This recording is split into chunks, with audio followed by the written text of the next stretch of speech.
নমস্কার। গল্প পড়ব। গল্পের নাম ক্রীড়া সঙ্গী। লেখকের নাম সঞ্জীব নিয়োগী।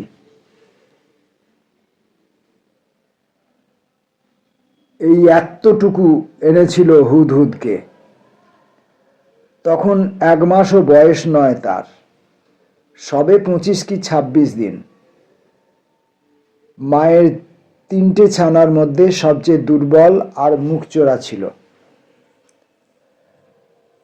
বাবলুর অফিস কলিগ চ্যাটার্জিদা বলেছিল, তুমি এটাকে নিও না মণ্ডল, পারবে না সামলাতে।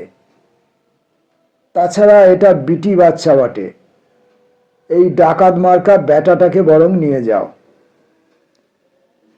কিন্তু বাবলুর পছন্দ হয়ে গিয়েছিল হুদহুদকেই, ওকেই নিবে। খুব নিরীহ আর মিষ্টি। চ্যাটার্জিদার ডায়না বাকি যে দুটোকে জন্ম দিয়েছে সেগুলোকে দেখে খুব পাজি মনে হয়েছিল বাবলুর। বলেছিল, এই বাঁদরগুলো আমার চাই না, শান্ত বাচ্চাটা আমাকে দিন। চ্যাটার্জি বলে, বাচ্চা দিবে কিন্তু এটা ফিমেল, ভেবে দেখো। দিক, তখন দেখা যাবে। বাবলু দৃঢ় প্রতিজ্ঞ।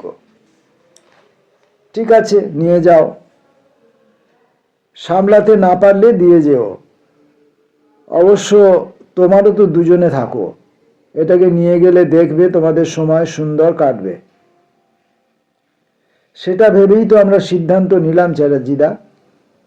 ভালো করেছো। কি নাম রাখবে ঠিক করেছো কিছু? হুদহুদ। হুদহুদ? হ্যাঁ, কেন ভুলে গেলেন গত বছরের সাইক্লোন যার নাম ছিল হুদহুদ? ও হো, হ্যাঁ হ্যাঁ, বেশ নাম ভেবেছো তো। হা হা হা, বেশ ইউনিক নাম বটে। বাড়ি এসে ফিডিং বোতলে আমুল স্প্রে গুলে খাওয়াতে খাওয়াতে শিপ্রা বলে, বাচ্চা কিন্তু হতে দিব না, বুঝলে? শুনে বাবলু একটু থমকে যায়। হয়তো নিজের সন্তানহীন জীবন বিষয়ে চকিতে কিছু কথা চলে আসে ভাবনার ভেতর। একটু অতিরিক্ত জোর দিয়েই যেন বলে, পাগল হয়েছ? ওসব ঝামেলা কে পোহাবে? হ্যাঁ, ইউটেরাস বাদ দিয়ে দিব, আজকাল ওসব করা যায়। কেন, বাদ দেওয়ার কি আছে? তোমার এই 3 তলার ফ্ল্যাটে ওর সাথে প্রেম করতে কে আসবে শুনি? বলা যায় না কিছু, সাবধান থাকাই ভালো। আমি ওইসব গুচ্ছের বাচ্চা কাচ্চা নিতে পারবো না। আচ্ছা, সে দেখা যাবে বলে বাবলু তখনকার মতো বিষয়টা মুলতুবি করে দিয়েছিল। দিন যায়, মাস যায়, হুদহুদ একটু একটু করে বড় হয়। শিপ্রা মাঝে মাঝেই প্যানিক করে, এই হুদহুদের হাব ভাব কেমন লাগছে যেন, ওর পেটে কি বাচ্চা আছে? শুনে বাবলু হো হো করে হাসে। হুদহুদ এখন নিজে থেকে লাফিয়ে উঁচুতে উঠতে পারে। বল নিয়ে খেলা করে শিপ্রা আর বাবলুর সাথে। ওদের নিস্তরঙ্গ জীবনের ছানাটা নতুন তরঙ্গ নিয়ে আসে। হুদহুদের যেদিন 1 বছর বয়স হলো, বাবলু মজা করে বলল, এবার কিন্তু সাবধান, তোমার মেয়ে প্রেমিক পেলেই মা হয়ে যাবে। আজকাল আবার একটা নতুন ব্যাপার হয়েছে। বাবলু আর শিপ্রা কোনো কারণে মাঝামাঝি এলেই হুদহুদ তাদের মাঝখানে ঝাঁপিয়ে পড়ে। দুজনে এই কাণ্ড দেখে খুব মজা পায়।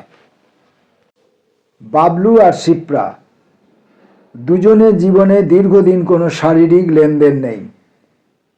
সেটা খুব স্বাভাবিকভাবেই ঘটেছে। তার মধ্যে সম্পর্কের কোনো গ্লানি বা বিষাদ মিশে নেই। সময়ে ধুলোবালি হয়তো একটু আগেই তাদের বিবাহিত জীবনের উপর পুরো আস্তরণ ফেলে দিয়েছে। সংসারের এত আয়োজনের ভেতর একটা সন্তানের জন্য তবু আজও ফাঁকা থেকে গেছে মনের কোনো এক নিভৃত কুঠুরি। এতদিনে হুদহুদ এসে কখন যেন সেই শূন্যস্থানটা কিছুটা হলেও ভরাট করে দিয়েছে। একদিন রান্না করতে করতে শিপ্রার চোখে কিছু একটা পড়ে গিয়ে জ্বালা করতে থাকে। বাবলু তার কাছে গিয়ে চোখের পাতা ফাঁক করে দেখার চেষ্টা করে কি হয়েছে। তখনই হুদহুদ এমনভাবে তাদের উপর ঝাঁপিয়ে পড়ে চিৎকার করতে থাকে যে বাবলুকে সরে যেতে হয়। আর আশ্চর্য, বাবলু শিপ্রার কাছ থেকে সরে যেতেই হুদহুদ চুপ করে যায়। শিপ্রা হুদহুদের প্রতিক্রিয়া দেখার জন্য আবার বাবলুর খুব কাছে গিয়ে দাঁড়ায়। হুদহুদ আবার চিৎকার করে ছুটে এসে দুজনের গায়ে লাফালাফি করতে থাকে। দুজনে দুজনের কাছ থেকে সরে গেলে হুদহুদ আবার চুপ করে যায়। ব্যাপারটায় বেশ মজা পায় দুজনে। দীর্ঘ বিরতির ফলে শিপ্রা আর বাবলু শারীরিকভাবে এত দূরে চলে গিয়েছিল, এখন নিজে থেকে নিজেদের কাছে আসতে তাদের কেমন এক ধরনের লজ্জা লজ্জা লাগে। হুদহুদকে রাগানোর ছলে আজকাল তারা নিজেদের শরীরের কিছুটা কাছাকাছি আসার উপায় খুঁজে পেয়েছে। দীর্ঘ বছর পরে আবার একে অপরকে জড়িয়ে ধরে, মুখের উপর ঝুঁকে চোখের দিকে তাকায়, হঠাৎ হঠাৎ হাত ধরে টানাটানি করে। তাদের ম্রিয়মাণ জীবনে একটা নতুন খেলা হয়ে দাঁড়ায়। তিনজনে মিলে ধীরে ধীরে খেলাটার অনেক পদ্ধতি আর নিয়ম কানুন বানিয়ে ফেলে।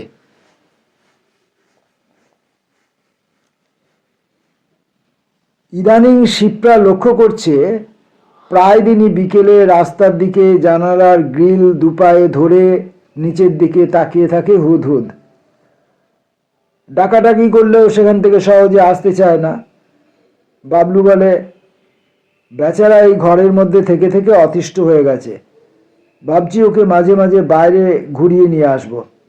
না, শিপ্রা বেশ জোর দিয়ে বলে, কখনো না, বাইরে গেলেই বাচ্চা আসবে পেটে, একদম নিয়ে যাবে না।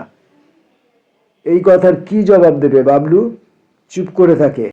এমন অকারণ আতঙ্কের চিকিৎসা তার জানা নেই। কদিন পরে দুজনে বিকেলে চা খাচ্ছিল। হুদহুদ তাদের কাছেই বসেছিল চুপ করে।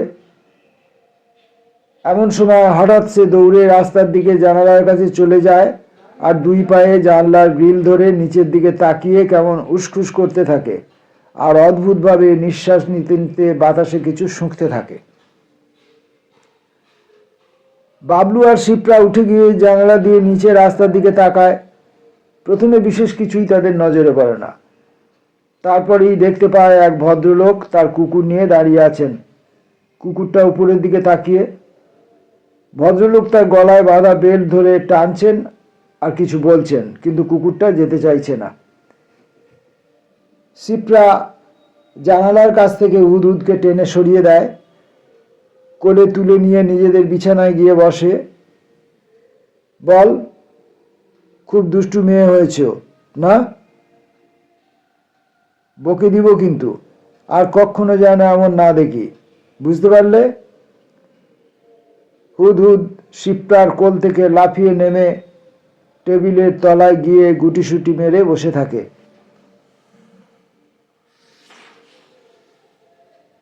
সেদিন হুদহুদ আর কিছুতেই ভালোভাবে রাত্রের খাবার খেলো না, বারবার টেবিলের তলায় গিয়ে শুয়ে থাকে।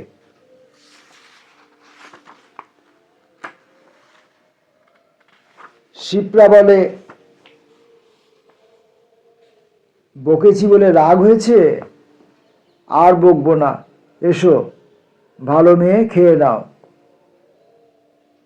টেবিলের তলা থেকে টেনে আনে, আবার সে ছিটকে টেবিলের নিচে চলে যায়।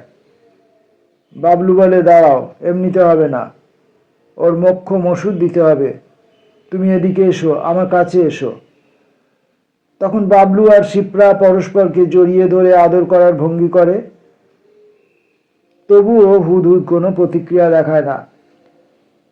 শিপ্রা বলে, দেখো হুদহুদ, আমি কিন্তু এবার চুমু খাচ্ছি, দেখো, সত্যি কিন্তু, বলে সে বাবলুর গালে চুমু খায়। কিন্তু তখনও হুদহুদ একেবারে চুপচাপ,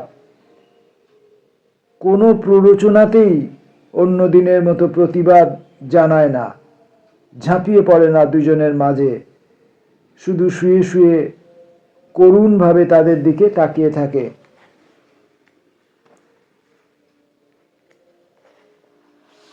গল্পটির নাম ক্রীড়াসঙ্গী।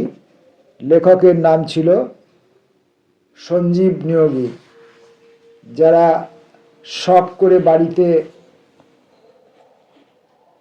পেট রাখেন, পোষেন, কুকুর, বিড়াল, গরু এবং ইত্যাদি সকল প্রাণী, এবং তাদেরকে তাদের স্বাভাবিক জীবনের অধিকার তাদের জীবন থেকে কেড়ে নেন,